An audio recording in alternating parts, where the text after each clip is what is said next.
A lot of this isn't going to make sense to you, and I'm sorry about that. I'm just going to start at the beginning, with the house.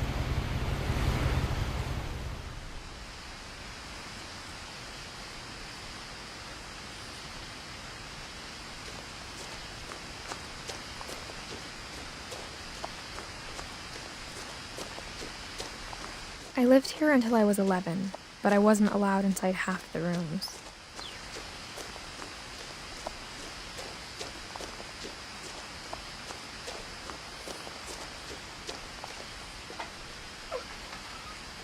Inside the mailbox were bills from 7 years ago, marked urgent, open immediately. I hadn't been back since my brother Lewis's funeral.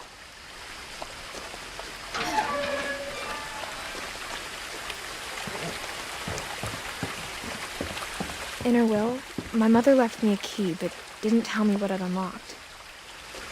Maybe she thought I'd know, or she thought that the mystery would be enough to bring me back.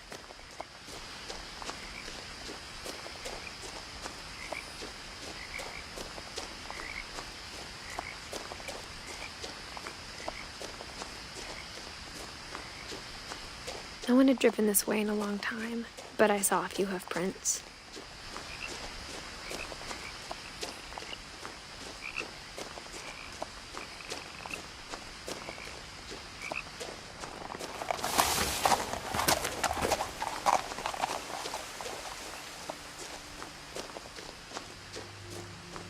The truth is, even after I inherited the house, I never thought I'd come back to it.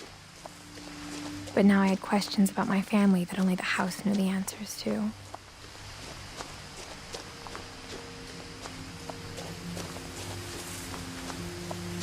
The house was exactly like I remembered it, the way I'd been dreaming about it.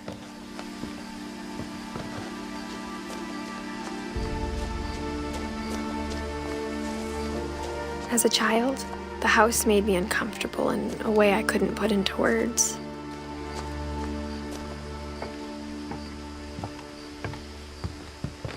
Now, as a 17-year-old, I knew exactly what those words were. I was afraid of the house. I hoped the key might unlock the front door. It didn't.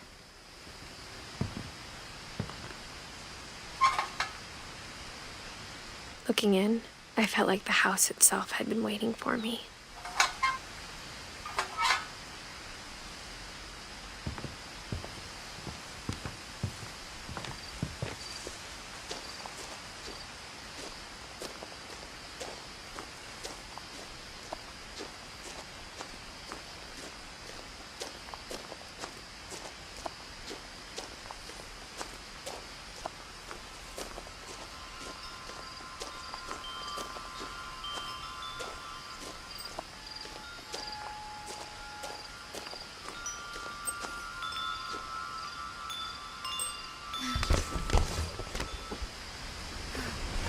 Crawling through the doggy door used to be a lot easier when I was 11.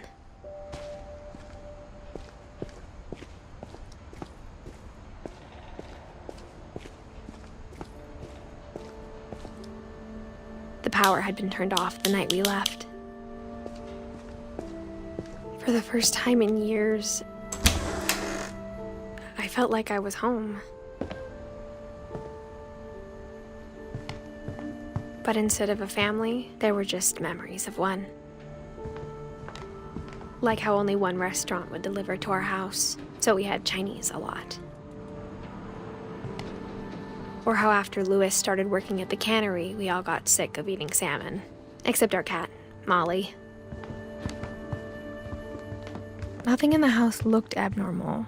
There was just too much of it, like a smile with too many teeth.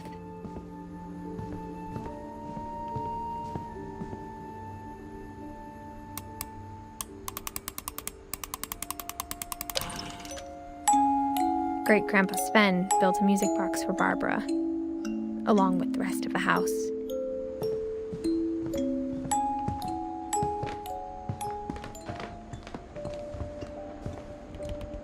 Even the fireplace had a story. Edie told me the bricks came from the original house, after it sank. The table was still a wreck from the night we left. It was like a bomb had gone off. My mom was the only one of us who could imagine Great-Grandma Edie living in a nursing home.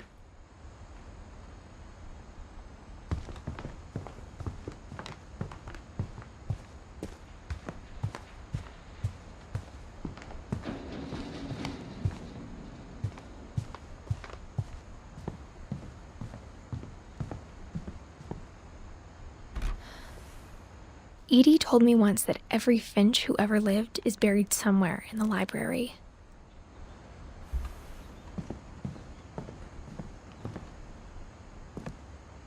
After Milton disappeared, Mom sealed up all the bedrooms. Then Edie retaliated and drilled peepholes.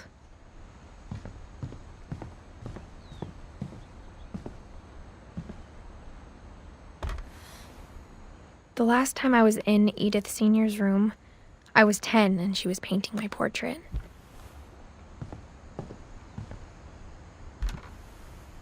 As a kid, I just assumed every house had peepholes and sealed rooms you weren't allowed inside of.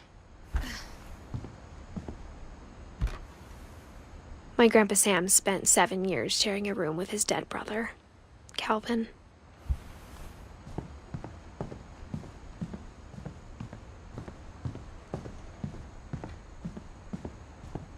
I spent a lot of time playing in Great Uncle Walter's room. I think my mom sometimes regretted not sealing it up. Lewis told me there were secret passages, but I never believed him.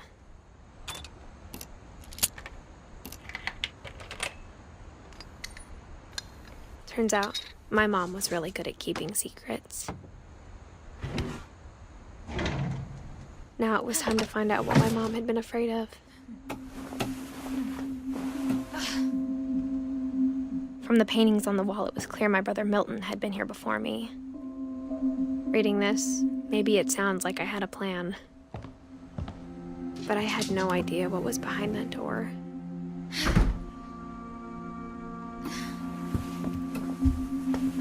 Just like I had no idea where all this was gonna lead.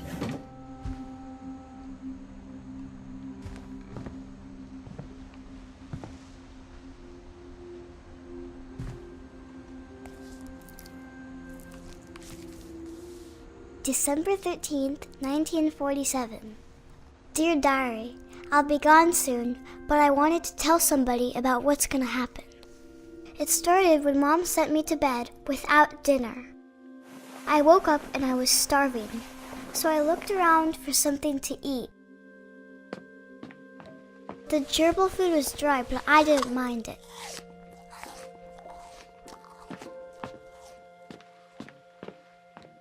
My Halloween candy was all gone.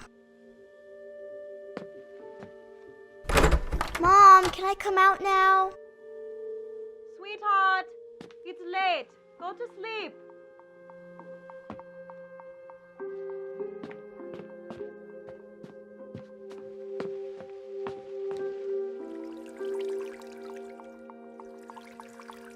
I thought about eating Christopher, but I held back.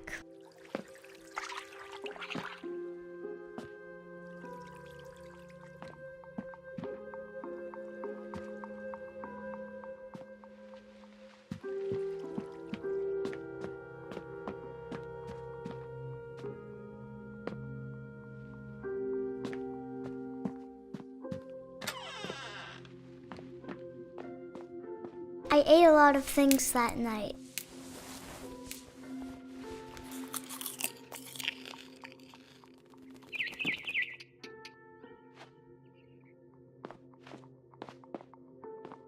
Then I heard chirping outside my window. It was a barn swallow going back to her nest. I reached out for her.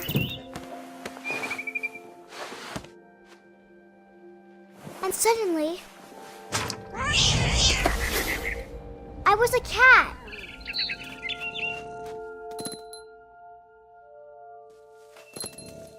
I tried to be quiet, but the bird was really scared.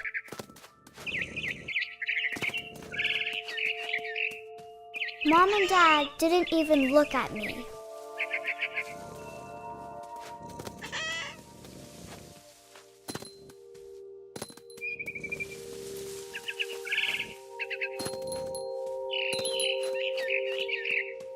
I jumped and I almost got her.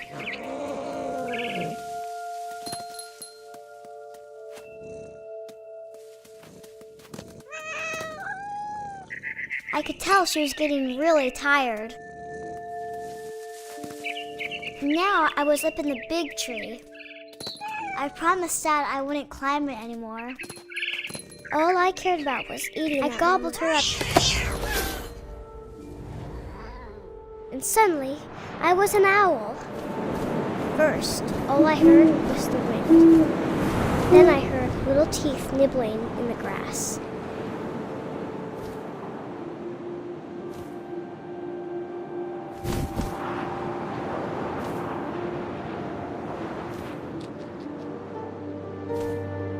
Rabbits.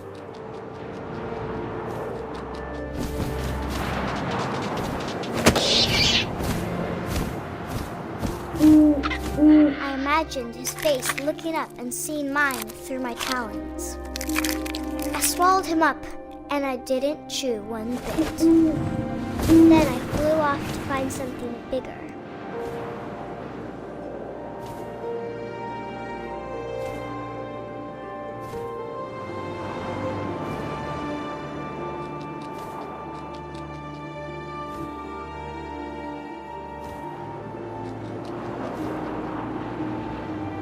A mama rabbit.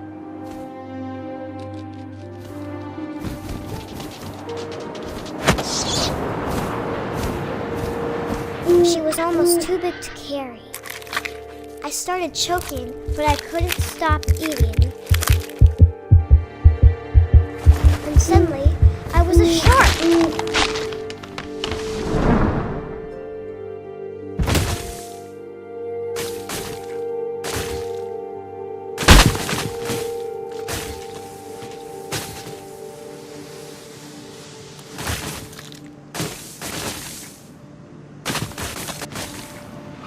I rolled off a cliff and into the ocean. Now, I was hungrier than ever.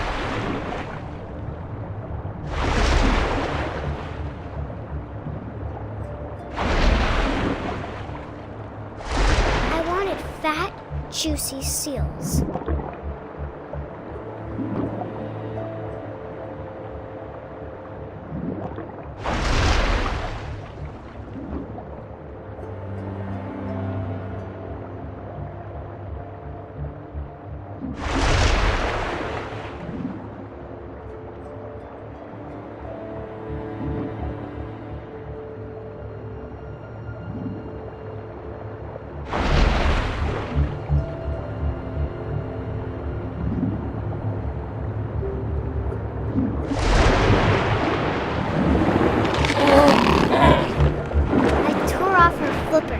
Tasted really good.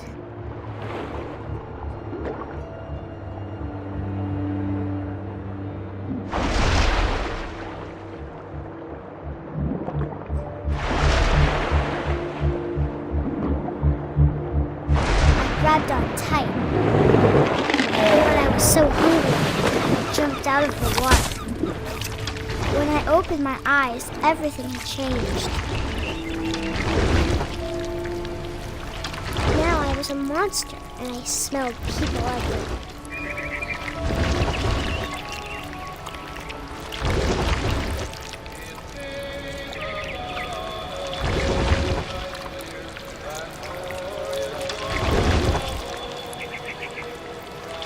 I was big, but I moved real quiet.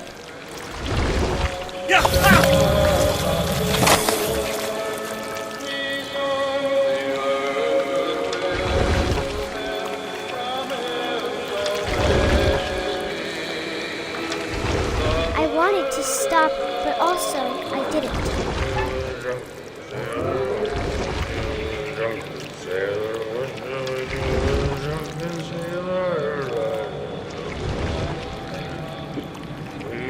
Belly with the rescue.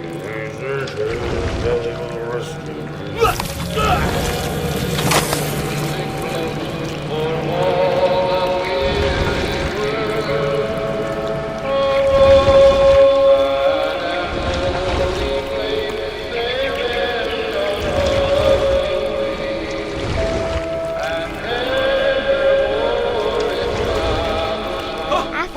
As passenger, I was still hungry. And across the water, I smelled something new. Something I had to have, so I swam towards it.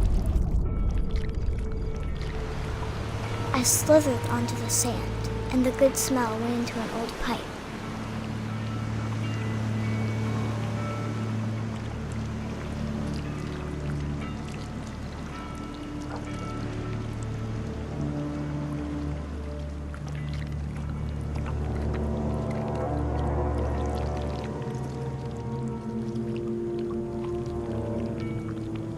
I got closer and closer.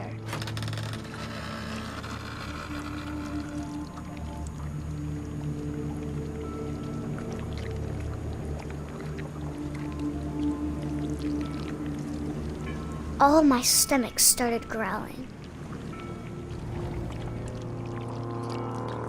And suddenly, I was me again. I held my breath for a long time, but I couldn't hear anything. I think it's waiting for me to fall asleep. But it's not going to wait much longer. It needs to feed, and we both know I will be delicious.